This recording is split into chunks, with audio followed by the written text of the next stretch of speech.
Hola a todos, me da mucho gusto que nos acompañen aquí. Hoy es el 8 de marzo, es una fecha muy importante. Celebramos el Día Internacional de las Mujeres y también marcamos el estreno de nuestro canal de podcast de Mujeres en Energía Renovable en México. Bueno, para los que no conocen, Mujeres en Energía Renovable en México, de forma más cortita, MERM, fue creado en 2016 y es una asociación que busca impulsar el rol de las mujeres en la industria energética y, claro, las renovables en México. Nosotros también estamos impulsando la iniciativa a nivel Latinoamérica, así que estamos apoyando y ampliando la presencia femenina en la industria en toda la región. Me presento, yo soy Lilian Alves, soy la directora de planeación estratégica de Mitsui Power Americas y también socia de MERM. Yo voy a ser su host en el podcast de hoy. Próximamente estaremos lanzando otros podcasts y la idea aquí es platicar, entrevistar a mujeres inspiradoras sobre distintos tópicos y sobre sus experiencias. Algunas veces van a ser podcasts un poco más técnicos o un poco más direccionados a lo que es la industria de energía y otras veces en temas un poco más amplios, bueno, pero que también están relacionados con la presencia de la mujer en lo que es el sector profesional en la sociedad. Es el caso de hoy. El podcast de hoy vamos a estar hablando sobre cambios organizacionales. Y bueno, les comento que pueden acompañar a MERM en nuestras redes sociales, en LinkedIn, en Facebook, en Instagram, y también el podcast va a estar disponible en las plataformas de streaming. Hoy estamos haciendo una sesión en vivo justamente para celebrar el Día Internacional de la Mujer. Y bueno, les presento también nuestra invitada de lujo. Estoy muy contenta y también muy agradecida que ella esté aquí con nosotros, Miriam Larios, que nos acompaña hoy. Les presento a Miriam. Miriam es una experta, tiene larga experiencia en el desarrollo de talento y administración del cambio organizacional. Ella es la socia directora de Acertare, es una consultoría especialista de su personal y ya tiene más de 17 años de experiencia. Bueno, Miriam hoy viene a compartir su experiencia y su conocimiento con nosotros, darnos tips sobre cómo podemos adaptarnos y evolucionar como profesionales y como organizaciones, ¿no? Bueno, Miriam, muchísimas gracias de nuevo, muy bienvenida. Me da mucho gusto que nos acompañes hoy. Bueno, ¿cómo estás? Gracias, Lilian. Gracias a MERM, a Patti, por invitarme y por dejarme participar en este primer episodio del podcast. Yo feliz y muy honrada de participar con ustedes. Y como bien dices, ¿no? Estamos en un día muy especial donde nos permitimos conmemorar todo lo que las mujeres, ahora sí que nuestras antepasados, han buscado y que gracias a ellas hoy estamos aquí conversando de temas tan importantes y relevantes, cada una de nosotros y cada uno de nosotros desde nuestras trincheras, ¿no? No es una conversación únicamente de mujeres, es una conversación de toda la sociedad y donde todos necesitamos seguir colaborando. Así que muchas gracias a todos los asistentes que se han tomado el tiempo en sus agendas para estar con nosotras.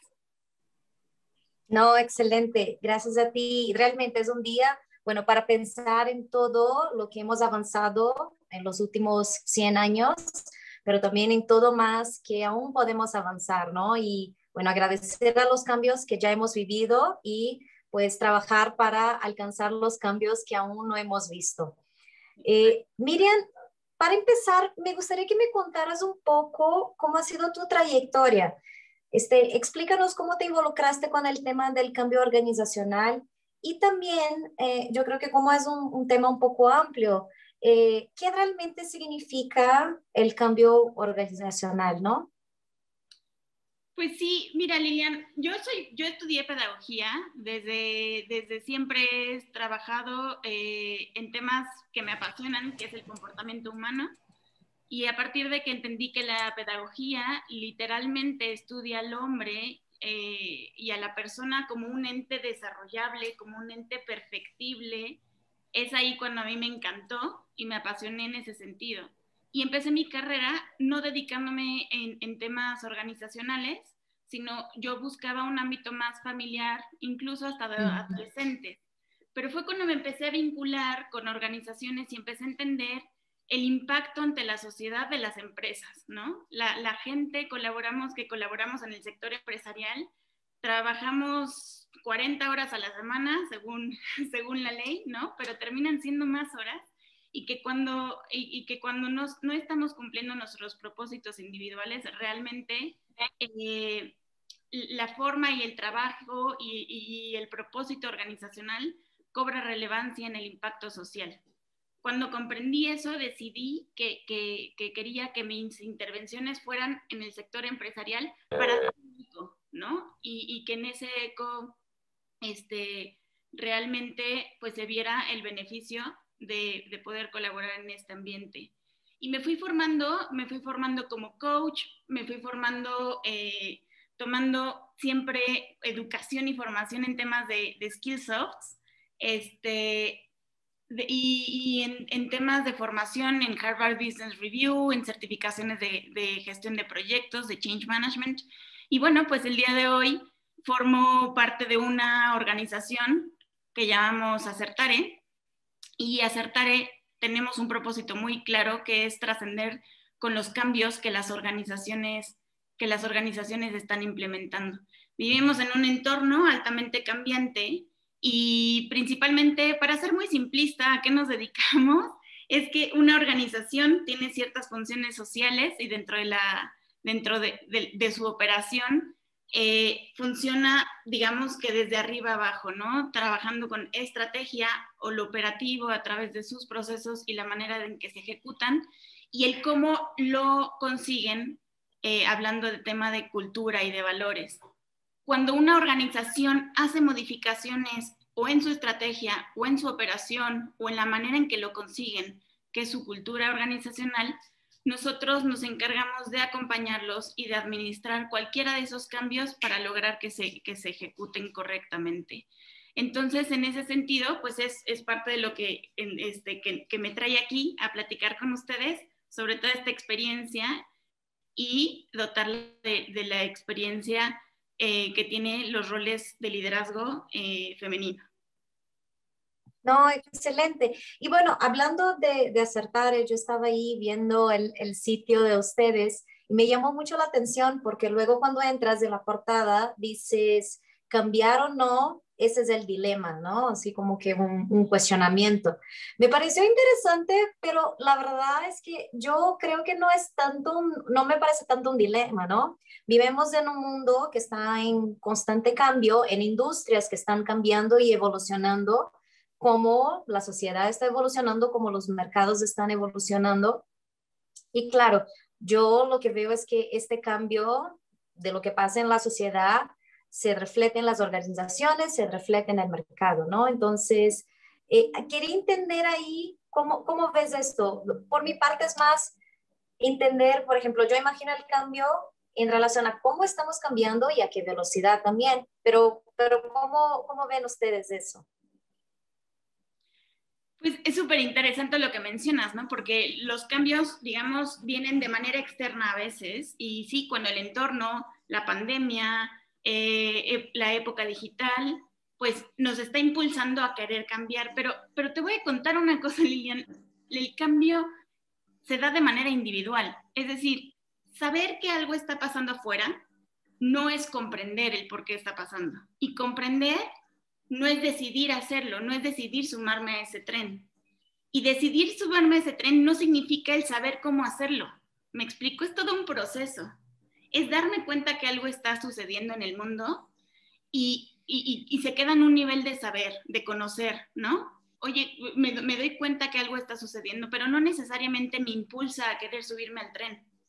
No sé si te ha pasado, pero muchas veces cuando se habla de un cambio organizacional, voy a decir un ejemplo digamos, muy puntual, que es la utilización de una nueva herramienta de trabajo. Entonces, saber que esa herramienta la requerimos tal vez en el sector retail para generar datos y tomar información relevante en la toma de decisiones, no necesariamente hace que eso sea atractivo para mí y decida, perfectamente, capacítenme y enséñenme a utilizar la herramienta. Tengo que entender para qué va a funcionar, cómo me va a impactar a mí, qué cosas nuevas me requiere de mí misma, y en ese sentido decidiré libremente si me sumo a la iniciativa o no me sumo a la iniciativa. Uno de los errores comunes que sucede cuando lideramos cambios dentro de las organizaciones es suponer que como está pasando, la gente lo va a aceptar. O porque estoy diciendo que lo vamos a hacer, la gente va a decidir sumarse. Hay que entender que el cambio sí es individual. Y las organizaciones podremos caer en errores comunes como creer que la comunicación, al ser masiva o al ser clara o al ejecutarse, simplemente la gente va a decir, perfecto, cuenta conmigo, ¿no? Entonces, efectivamente, concuerdo mucho contigo en que el mundo exterior nos impulsa mucho, pero no necesariamente va a fluir de manera natural si no lo sabemos administrar. Por eso nosotros surgimos como compañía y por eso nosotros acompañamos a nuestros clientes a administrarlo, al saber cómo hacerlo y en cada una de esas etapas de transición acompañar en cómo hay que ejecutarlo y cómo hay que hablarlo con cada una de las personas, independientemente si nuestra organización tiene 20,000 empleados. Muy interesante eso lo que comentas. Yo creo que el punto del subir al tren es muy importante, y especialmente cuando estamos hablando de cuestiones de género.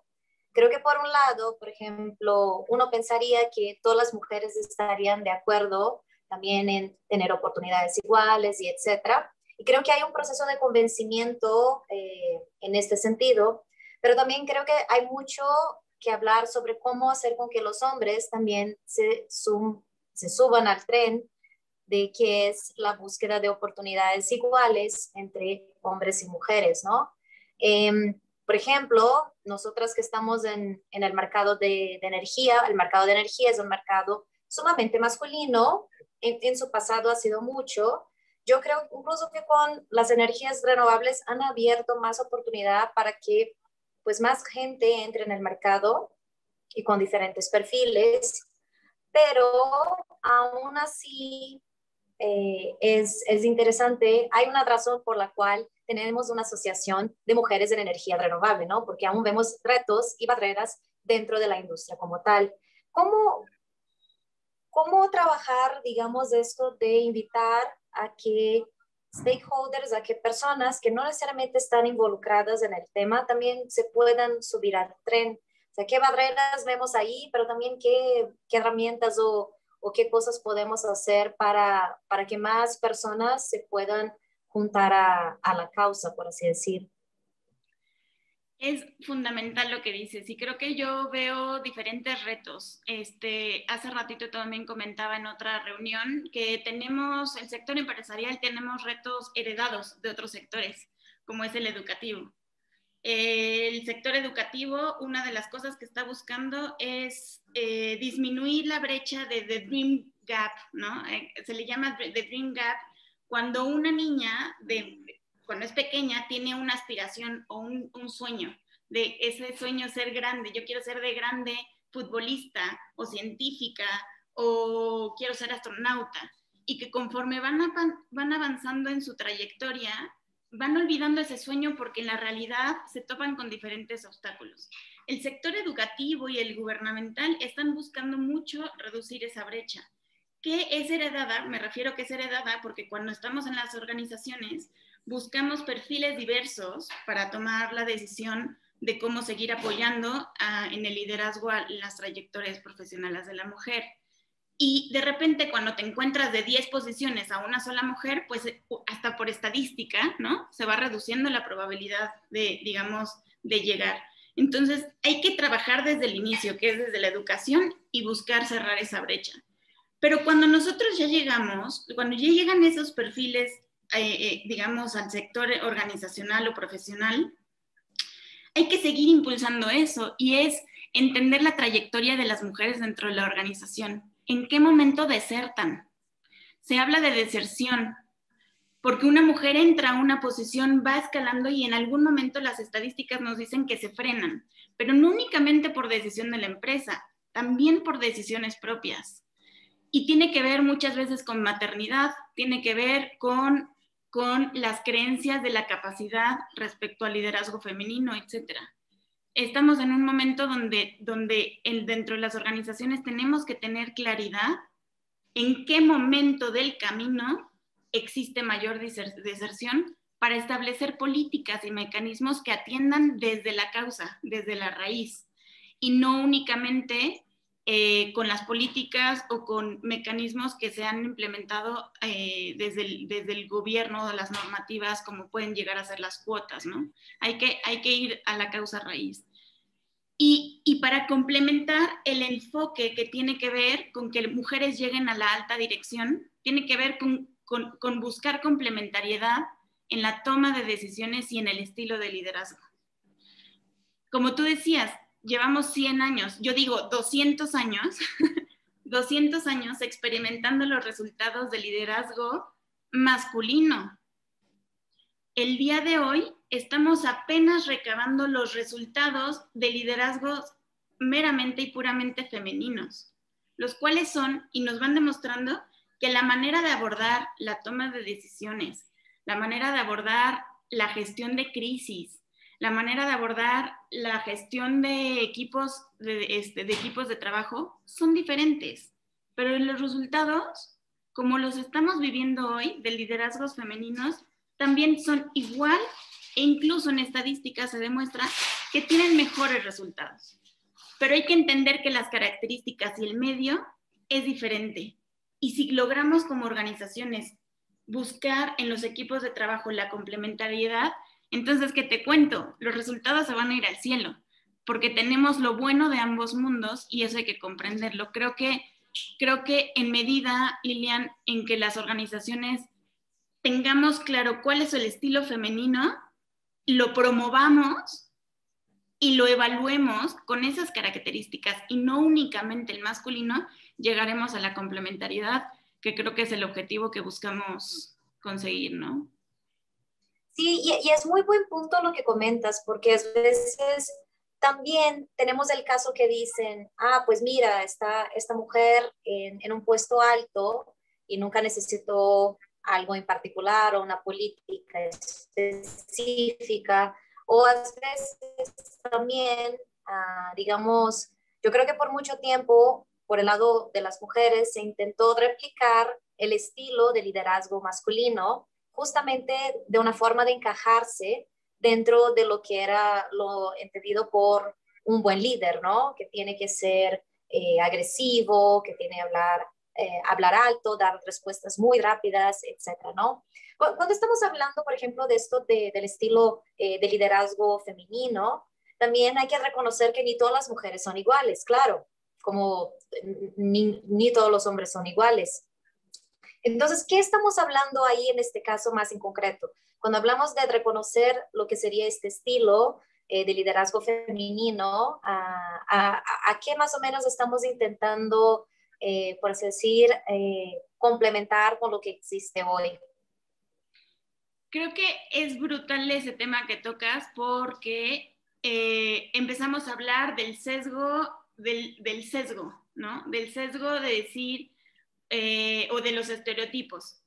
En la bibliografía que se encuentra, o sea, cuando te interesa el tema y te empiezas a meter a las investigaciones que se han hecho respecto a las trayectorias de mujeres que han llegado a ser CEOs o a las mujeres que se encuentran en consejos de administración, ya sea en Europa o en Latinoamérica, los resultados suelen ser muy similares.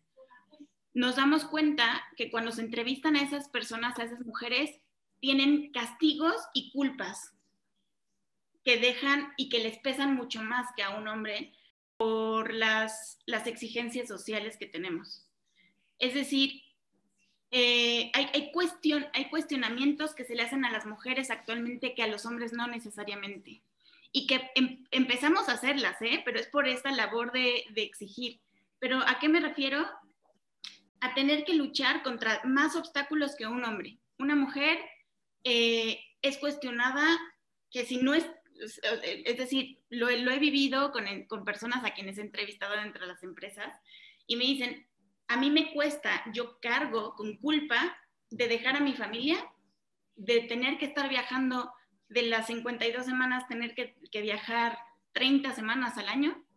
Y si no es mi propio marido quien me reclama, es mi mamá, o son mis hermanos, o es mi suegra, o es mi suegro. Tengo que estar defendiendo el por qué sí tengo que estar trabajando. Y en la mayoría de los casos no pasa con los hombres. Las mujeres, por nuestra formación y también por ese rol social que tenemos, buscamos ser más holísticas y más integrales a la hora de tomar decisiones. Y un hombre tiene una capacidad de resolver problemas en el corto plazo que podría ser interpretado como ser prácticos. Y la mujer, al estar analizando el tema completo y la integralidad de la situación, se les juzga por no ser prácticas o por no ser rápidas o lo suficientemente agresivas. Cuando un hombre se levanta de la mesa pegando a la mesa, pues es algo que se espera, pero cuando una mujer lo hace, existen juicios de valor que no construyen y que empiezan a destruir. Y cuando una mujer se siente sola en esa trayectoria, sin una red que vaya sosteniendo, digamos, estos castigos, estos obstáculos que también son emocionales, pues ahí encuentras los motivos de la deserción, ¿no? Presidentas de consejos de la industria bancaria o de la farmacéutica que te cuentan los costos que han tenido que pagar y cuando haces la misma entrevista a hombres no te cuentan esos costos. Entonces ahí cuando te das cuenta que la realidad pesa, ¿no? En la trayectoria. Y a eso me refiero con ese tipo de características, la capacidad de cargar con temas familiares y roles sociales que el hombre no necesariamente. Sí, y la relevancia de tener una red de apoyo es algo crucial.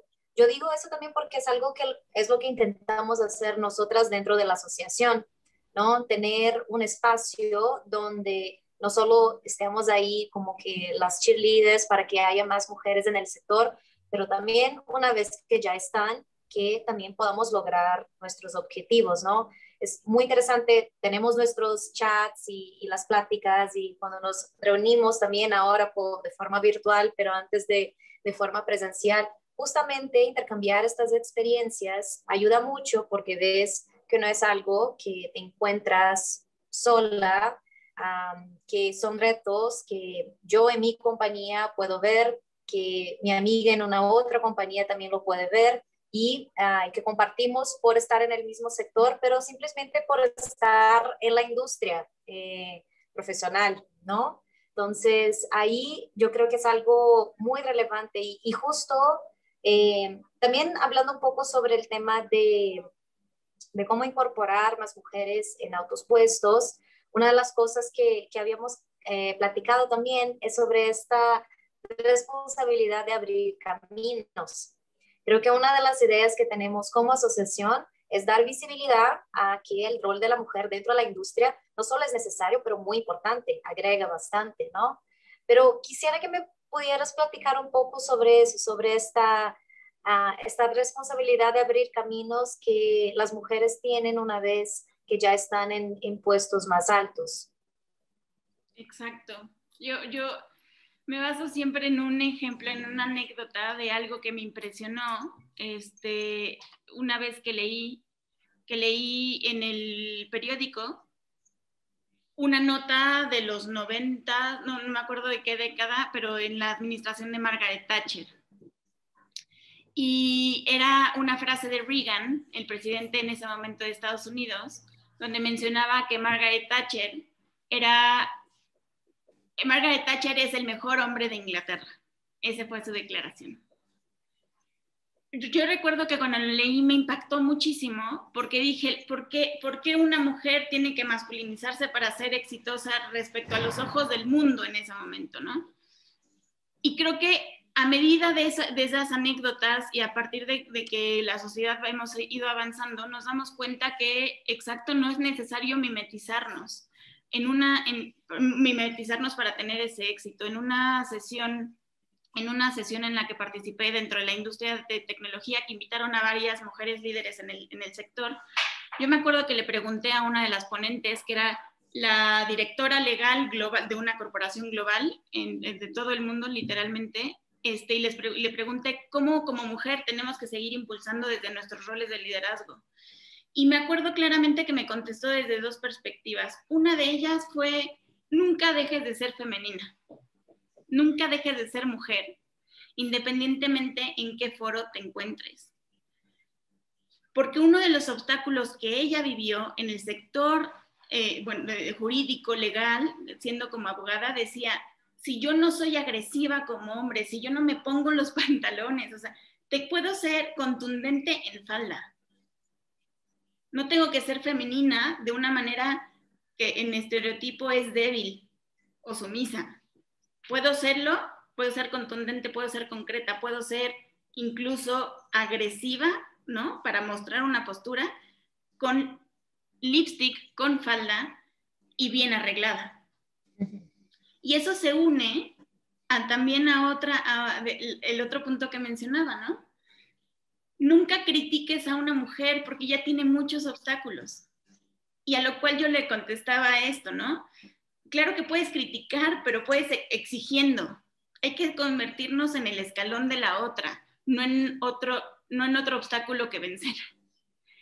Podemos no estar de acuerdo unas con otras, pero si tienes un puesto de liderazgo, necesitas escuchar lo que requieren las otras mujeres para seguir creciendo y llegar a la complementariedad. No puedo, es decir, a lo que voy es, esa conversación a mí lo que me dejó como moraleja es: siempre critica desde el punto de vista constructivo, más no para obstaculizar. Y creo que eso es lo más importante, Lilian, que hay que hacer donde quieras, o sea, en el sector que estés hablando, no únicamente en el empresarial. Necesitamos exigir, cuestionar a las mujeres que tienen posesión de poder y saber qué es lo que ellas tuvieron que luchar o ganar. Y luego, una vez que llegas, establecer mecanismos de mentoring, de retroalimentación, de redes de apoyo. Incluso existen grupos de mamás empresarias, pero no te estoy hablando de roles operativos únicamente. Existen redes de apoyo para las CEOs que tienen hijos. Indra, la exdirectora de PepsiCo Global, da sus conferencias y te cuenta: cuando yo estaba en juntas de consejo, si me hablaba mi hijo en el celular, todo el mundo sabía que iba a tomar la llamada. Y a veces la conversación era: oye, no, el Nintendo 30 minutos más para tu hermano y se acabó, se lo dejas. Y luego seguían conversando los resultados financieros de la compañía. Esas son las características diferentes de cuando juntas los ámbitos con los que una mujer convive diariamente, por ejemplo, el ámbito familiar y el ámbito organizacional, ¿no? ¿Qué consejos nos puedes dar para justamente tener esta conversación? Yo creo que aquí es muy importante escuchar para entender también qué necesitan, digamos, las diferentes mujeres dentro de una organización para crecer. Pero creo que también ahí es muy importante tener las preguntas apropiadas. Yo creo que muchas veces, y eso tanto de liderazgo femenino cuanto masculino, se puede decir así: no, pero pregunté qué quieres de tu carrera, etcétera, y luego no contestó nada muy específico o algo que ya no estuviéramos haciendo. ¿Qué nos podrías aconsejar en ese sentido de cuáles son las preguntas o qué tenemos, cómo crear esta abertura justamente para poder tener un feedback más real y que puede ser constructivo para las organizaciones en relación a este cambio? Mira, creo que lo primero, Lilian, es analizar los resultados que ya tenemos en esta época, ¿no? O sea, la gestión de la crisis de la pandemia nos deja muchísimas lecciones aprendidas. Si eso lo convertimos a características de liderazgo femenino, sobre eso podemos evaluar. Y te lo estoy diciendo desde mi punto de vista organizacional, ¿eh? Cuando mides el desempeño de las personas. te basas en reactivos y en características que estableces como mejores prácticas o referencias.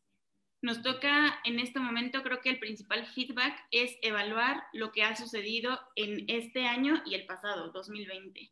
¿Qué características, cómo se tomaron decisiones, cuáles fueron los enfoques? Y sobre eso, entonces, establecer nuevas, mejores prácticas complementarias a las que ya hemos aprendido en los últimos 2 siglos. Yo desde ahí empezaría. Es decir, no tenemos que reconstruir, no tenemos que empezar desde cero. Partamos desde donde estamos y vayamos a donde queremos ir, que insisto, es la complementariedad, es la toma de decisiones, generar consejos administrativos, tener equipos de directivos conformados por hombres y mujeres en los porcentajes que se requieran, pero con tal de tener visiones complementarias y diversas. Entonces, creo que hoy tenemos que escribir nuevos libros, ¿no? Tenemos que escribir esas nuevas páginas donde incorporemos a lo ya aprendido de los siglos pasados ir incluyendo las nuevas lecciones que nos deja una Jacinta de Islandia, una Angela Merkel de Alemania, desde la Madre Teresa de Calcuta, ¿no? O sea, son liderazgos femeninos que toman una visión global y holística a la hora de tomar decisiones y son contundentes. A ver, no se dejan, digamos, puntos ciegos, no se dejan resultados flojos, se consiguen resultados muy contundentes de una manera diferente. Y hay que empezarlas a documentar para estudiarnos y para estudiar como sociedad y seguir avanzando, creo que desde ese punto de vista, ¿no? Sí, y lo que comentas es, bueno, con la pandemia, yo creo que antes muchas compañías tenían un poquito de, digamos, miedo, reluctancia de tener el home office, o mismo en el caso de mujeres, una vez pues ya mamá, de tener esta flexibilidad de a lo mejor mitad del día en la oficina, mitad del día en home office, y se creía tal vez que eso fuera a impactar en su productividad. Pero bueno, vino la pandemia y ahora estamos todos en el home office, ¿no? Todos los que podemos, claro. Entonces, yo creo que la pandemia también es cierto, y hay varios datos que nos van llegando, sí ha sido un peso adicional, especialmente a las mujeres, justamente de lo que hablábamos, ¿no? Estos roles, el rol que tienen en la casa, el rol que tienen en el trabajo y cómo finalmente este peso se quedó un poco más fuerte para el lado de la mujer, que ya no pueden contar, por ejemplo, con el tiempo que los niños estaban en la escuela, etcétera. Entonces, creo que también eso es algo muy relevante, que de alguna forma estamos en una nueva situación, que a lo mejor no será así para siempre. Eh, ya vienen las vacunas, etcétera, pero que sí nos hicieron ver retos que a lo mejor estaban un poco camuflados, ¿no? Este, por ejemplo, en relación a la pandemia, ¿qué crees que sería una lección importante que no has dejado en relación a cómo las organizaciones cambian? Mira, yo más que de rol entre hombre y mujer, creo que también la resistencia inicial de home office era generacional. Es una opinión personal, ¿no? Más que de género, es un tema más orientado a la generación, ¿no? Donde generaciones nuevas buscaban ese estilo y viejas, y no puedo generalizar porque me ha tocado conocer organizaciones y directivos baby boomers o X que apoyan 100% esta modalidad, ¿eh? No es generalizado, pero sí creo que es más generacional que otro tema. Y que realmente al principio, en los primeros 3, 4 meses, si te das cuenta en Twitter, en Facebook, en Instagram, en toda red social, incluso en los periódicos, se hablaba o salían videos de hombres diciendo, por fin entiendo la vida de mi mujer, ¿no? Porque claro, cuando se tienen roles tan establecidos donde la mujer se queda en casa cuidando a niños y el hombre sale a trabajar, en ese concepto era muy evidente que las cosas no eran tan fáciles como parecían. Y la pandemia vino a evidenciar muchas cosas que antes se contaban únicamente o por anécdotas o por quejas, ¿no? Y se evidenció. Y creo que es un tema, insisto, no es únicamente la mujer, ¿no? Pero que en nuestra sociedad, en México y en América Latina, el porcentaje es altísimo. Y por lo tanto tenemos que ponerlo sobre la mesa y tenemos que hablarlo casi, casi como si fuera generalizado, casi, casi como si fuera absoluto, porque el porcentaje de mujeres que viven esa realidad, donde si trabajan tienen que lidiar con ambos mundos, es impresionante. Y nos exige a nosotros expresarlo y hacerlo tan explícito que la gente voltee a verlo. Porque cuando haces las cosas con poquita fuerza, con poquito entusiasmo, con poquito, pues no va a tomar relevancia. Entonces sí tenemos que sacudir al mundo y decir, la mujer tiene más obstáculos que librar. Y eso es un hecho de realidad, es un hecho. Y que hemos poco a poco, como tú dices, educando a la masculinidad a vivir su parte femenina, así como las mujeres nos han pedido también vivir y explotar nuestra parte masculina. Cuando se llega a esos dos mundos, de verdad que potencias toda la capacidad. Y entonces es en ese momento donde empiezas a hablar de talento, sin etiquetas. Y empiezas a hablar de talento y por lo tanto tienes a mujeres que llegan porque son en ese momento la más talentosa, la que tiene la mejor capacidad, pero se necesita trabajar hasta con la psicología de la mujer que llega en ese momento, ¿no? Que no es lo mismo que trabajar con la psicología del hombre que llega a los roles de liderazgo, porque ya lo tienen mucho más inmerso. Y una mujer tiene culpas, tiene obstáculos, tiene creencias limitantes, cree genuinamente que no es capaz de hacerlo cuando incluso ya ha llegado a esa posición de poder o de autoridad, ¿no? Entonces, es un tema que dentro de la pandemia, pues bueno, nos ha venido a dar un golpe en la cara, para evidenciar lo que ya sabíamos, pero la gente no necesariamente se había dado cuenta. Sí.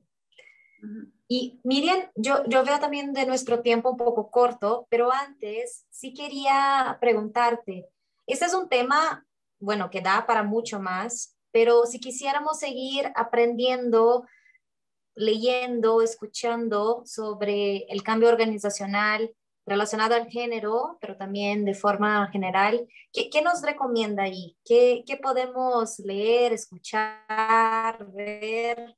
¿Qué sería interesante? Primero creo que los invito muchísimo a seguir nuestras redes sociales como acertare_oficial en Instagram, porque buscamos empatizar con la realidad de los líderes que les toca gestionar y administrar cambios y a veces ni siquiera saben cómo comenzar. Entonces ahí ponemos bibliografía, ponemos casos, ponemos frases, las adaptamos y creo que es un buen comienzo como para mantener el dedo sobre el renglón.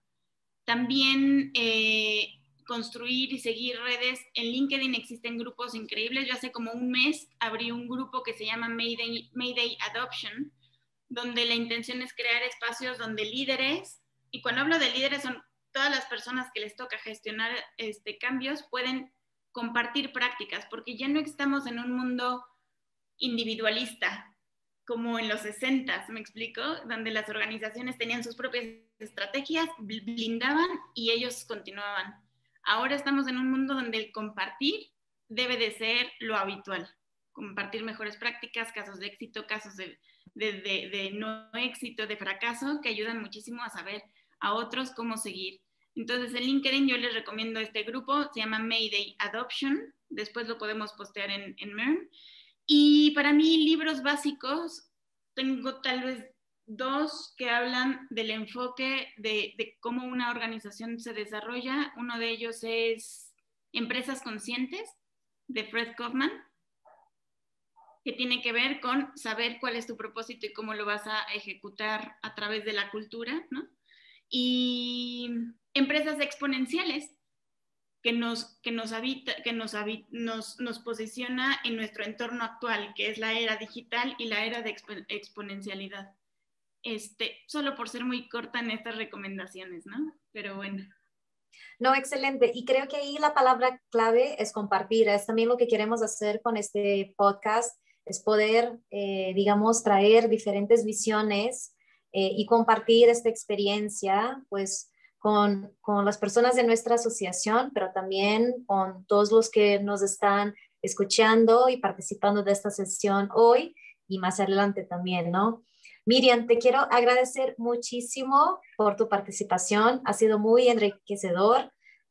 Ha sido un gusto también platicar contigo y bueno, marcar lo que es el primer de nuestros podcasts. Muchas gracias. Gracias a ustedes, gracias a todos, a todas las que se unieron y y que todos tengamos un propósito tan trascendente que nos impulse a seguir buscando lo que necesitamos, ¿no? Cada quien desde su trinchera. Así que muchas gracias, Lilian, a ti. No, gracias. Y bueno, invito también a los que nos están escuchando a compartir este podcast con otras personas y también para escuchar a los siguientes. Vamos a estar lanzando próximamente, así que les aguardamos por aquí también. Muchísimas gracias. Un abrazo, gracias.